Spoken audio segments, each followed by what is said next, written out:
What is going on, ladies and gentlemen? Welcome back to the stream. And today we have an episode of some early season baseball with those Chicago White Sox. We are in season 3. Take a look, we are 3-1, going to Atlanta to take on the 2-2 Atlanta Braves. We're going to be pitching with Kolby Allard. Was a depth guy for us last year, but ended up having a pretty good season for us. So I'm pretty excited to see if he can keep that going for us this year. And I'm excited to see what he's got. I haven't pitched with him in game yet, so I don't know. He's not a very highly rated guy, but he somehow put up some good numbers last year, so I'm pretty excited about that. Checking out our starting lineup this year, Jackson Merrill is off to a scorching start in this season, and we're really hoping that Josh Bell and Jake Berger can hold down the middle of the lineup for this year. The opposing pitcher for the Atlanta Braves today will be German Marquez. You look at the numbers last year, ERA a little above 4, whip solid at a 1.31, decent strikeout rate at 25%, and really solid with the walk rate at 4.9%. He is going to be taking on Jackson Merrill to get this one started. And into the windup on the second pitch of the game, Merrill going to hit a soft ground ball to first base, and that is going to be out number 1, and we are off. So as I mentioned, our starter today is going to be Kolby Allard. He made 11 starts last year, finished with a 5-1 record. Really good ERA at 2.51, great whip at 1.07. I'd like to see that strikeout rate a little bit higher. He's a little bit below league average, but overall pretty solid numbers last year. And I hope he can keep it going this year. He is going to be taking on Michael Harris to start this one. And a 2-2 count, he's going to go with the curveball just off the outside edge of the plate and get Harris to swing at that pitch for out number 1. So good start for Allard in this one. Now facing David Fletcher, who puts the ball in play at a very high rate, but hey, he's looking at another curveball, caught the bottom part of the zone, and those are 2 strikeouts in the first inning. Now facing Matt Olson in the second, Olson's going to hit a big blast to left field, and this one's going to bang off the wall there, and Olson is going to have himself a relatively difficult double. Thought he was going to be standing up there, but nice job getting that ball in quickly to make it tough. Still no dice. Now facing Ozzie Albies with a full count. He is going to lay off that cutter inside, and we are in trouble. Runners on first and second with nobody out. Now Nolan Jones at the dish, runners on the move. He's going to rip a line drive down left field, and Colson Montgomery not ready for it as he was covering the bag at third base with the runners on the move. And this is going to be a stand-up double, driving in 2. Taking a look at the slow-mo replay again here. Montgomery gets caught in between on the runners moving and just does not react fast enough, and that ball is able to sneak down the line for 2. Now Emmanuel Rivera at the dish. He's going to blast one out to center field, and it bangs off the wall, and that's going to score Nolan Jones from second, and Emmanuel Rivera replaces him at second base, and there's still nobody out. Man, Allard having some trouble settling in here early in the second season with the Chicago White Sox, but he is going to get Orlando Arcia on a cutter.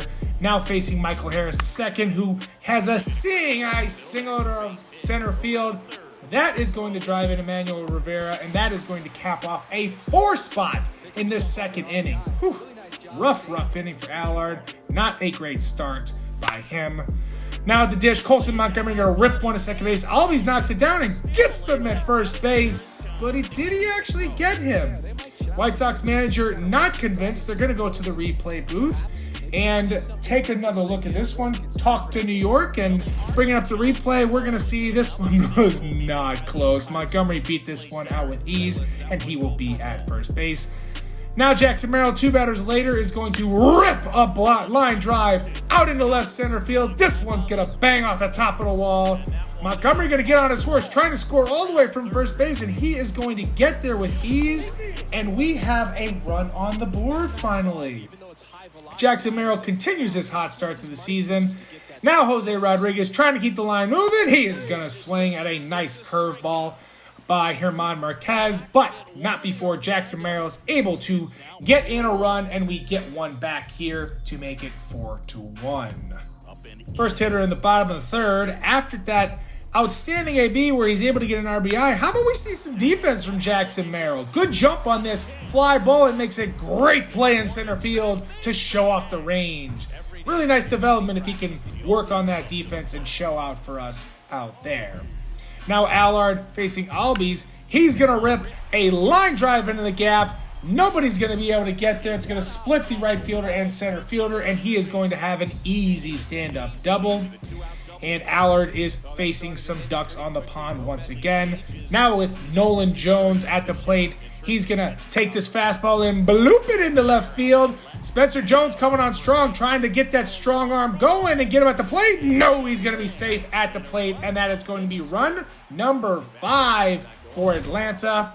Taking a look at this one, Jones just fights off the tough pitch on the hands, able to put it where they ain't, and Spencer Jones is unable to get the runner at the plate. Now on the top of the 4th, big fly for Josh Bell. The perfect, all the way out to right field. A little bit of anger with that one. Down 4-1 early here, actually 5-1 early.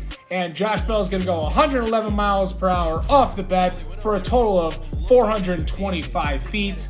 Looking at the replay once more, just way on top of this fastball, and a no doubt towering blast to right field is going to bring us 1 run closer to the Atlanta Braves.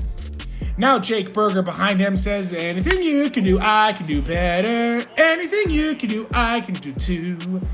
Hey, Grammy awarding artist right here, right? But Jake Berger with a big blast to left center field. This one 107 miles per hour off the bat, but he's able to put it 434 feet from home plate. And the middle of the order doing some damage in this one, as Josh Bell and Jake Berger go back-to-back jacks. Taking one more look at where this one lands. Just a majestic bomb out there to left center, and we are within 2.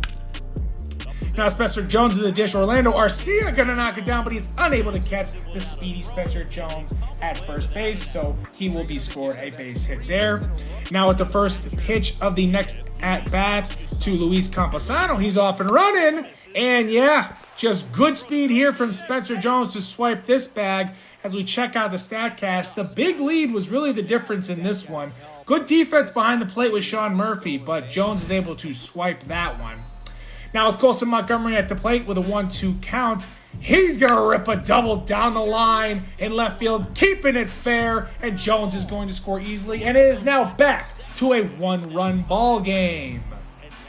Checking out the replay here, Montgomery just able to stay with this one and will it fair and get this RBI double. Now Geraldo Perdomo at the plate, he's going to rip a single into right field, but unfortunately this one is going to be just a bit too hard, as a good throw from right field is going to force us to hold up at third base, and that is going to bring Dominic Fletcher to the dish with runners on the corners and 1 out. Hey ladies and gentlemen, what's the one thing you can't do in this situation? 3-6-3, inning-ending double play, rally killer. But fortunately, we got 2 big flies from the big men in the middle of our order, as Josh Bell and Jake Berger go deep to make this a 5-4 ball game. Now in the bottom of the 4th, looking for that all-important shutdown inning, Kobe Allard is going to get Michael Harris swinging off the edge of the plate, and that is going to be out number 3. Allard's day is going to end here. He finished with a rough line score of 4 innings pitched, 6 hits, 1 walk, 5 Ks, and 5 earned runs. In the 5th inning, Nate Pearson is going to take over in this one, as he is facing Matt Olson with 2 outs, tries to get a fastball up in the zone, but that catches way too much of the plate, and he's gonna say bye-bye baseball! And that is a towering blast from the Braves first baseman. 102 miles per hour in the exit velo, 369 feet from home plate is where that one landed. Looking at the replay here, just look at this ball just disappear into the night, and the lead is now 6-4 Atlanta. Jose Rodriguez at the dish. He's going to go swinging at a slider just off the plate for Marquez's 8th and final strikeout. Good game from German Marquez in this one. He's going to finish with 6 innings pitched, 7 hits, 8 Ks. Did give up the 4 earned, but an overall solid outing. He would be replaced by Aaron Bummer in the 7th inning. And with 1 out, he is going to be facing Geraldo Perdomo, who is going to rip a single to center field to get us some base runners, trying to get us back in this ball game as best we can, even though we are running out of time. Using our bench aggressively, we are going to be pinch hitting Stuart Fairchild for the lefty-on-lefty matchup of Dominic Fletcher. And Fairchild, trying to do something in a 2-2 count, is going to swing and miss at a good cutter on the hands. Not what we were hoping to see out of him in that situation. But Jackson Merrill's going to get the job done with a perfect bomb to right field. And we're all knotted up at 6, ladies and gentlemen. It's a new ball game here late in Atlanta.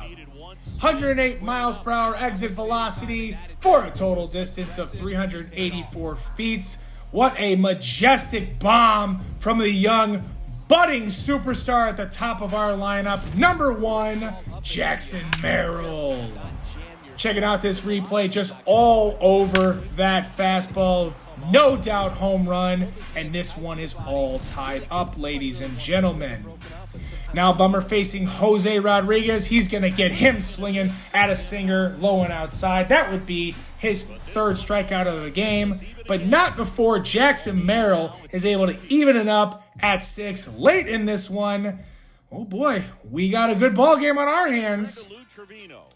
Now headed to the Atlanta side of the 7th, we are going to be bringing in Lou Trevino. Our setup man picked up this offseason, going to ask him to get through a tough part of this order for the Atlanta Braves. And with nobody out in a 1-1 count, Michael Harris is going to rip one into left field. Spencer Jones, with some slow reaction time, unable to get what could have been an easy play, and that is going to be a stand-up double for Michael Harris.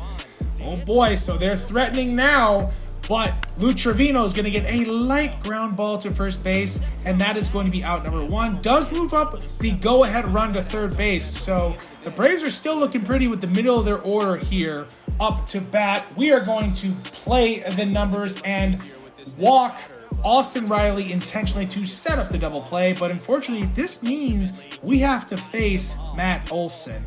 But no worries, as he's going to hit into the 3-6-3 inning-ending double play rally killer. We got our own rally killer here in this one, and we are headed to the 8th inning, all knotted up at 6. Who's going to make some clutch plays in this one and pull out a big early season victory for one of these squads?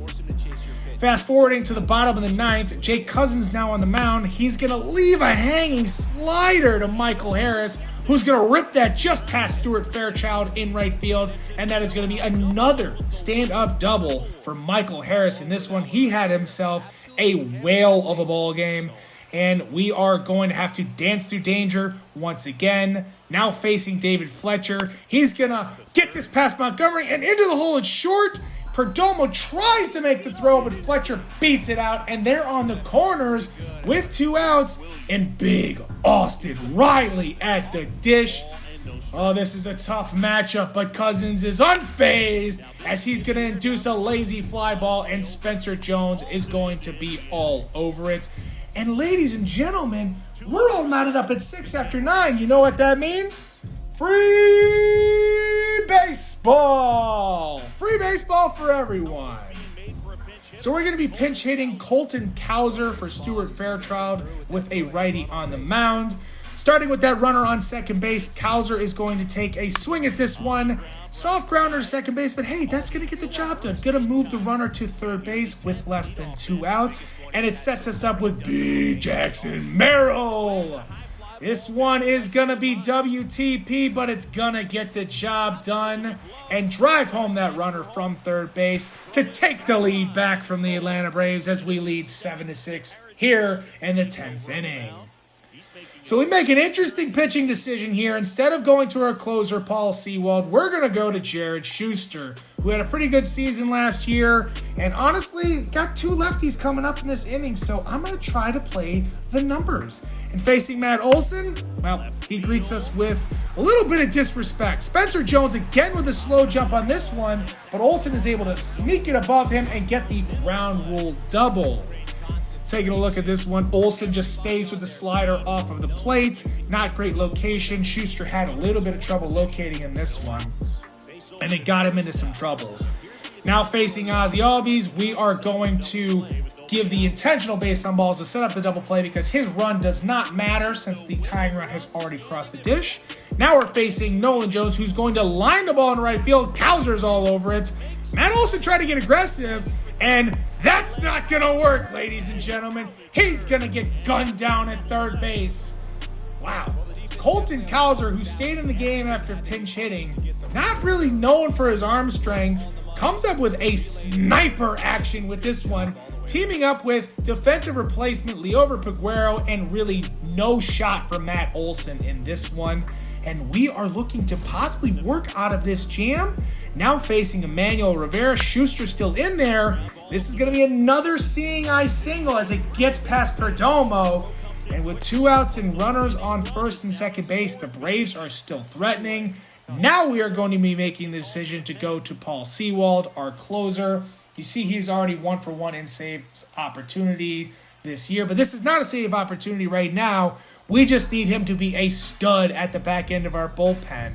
And he is going to have to do that facing Orlando Arcia. And on the first pitch, boom! Arcia's going to get a seeing eye single to center. Merrill trying to come up throwing to home plate, but this one is going to be nowhere close. And the Atlanta Braves are walking it off here for the victory. Final score, 8-7 in 10. Man, we can really debate some of those pitching decisions late in this one. Should I have stayed with Schuster that long? Should I have even gone to Schuster at all in that ninth and just instead gone to Sewald? Thought I would try to play the lefty-lefty matchups, but I may have outthought myself a little one in this situation, and it ended up costing us. Huasca Yanoa picking up 3 innings in this one to get the win. Really good outing from him to really shut us down late in this game.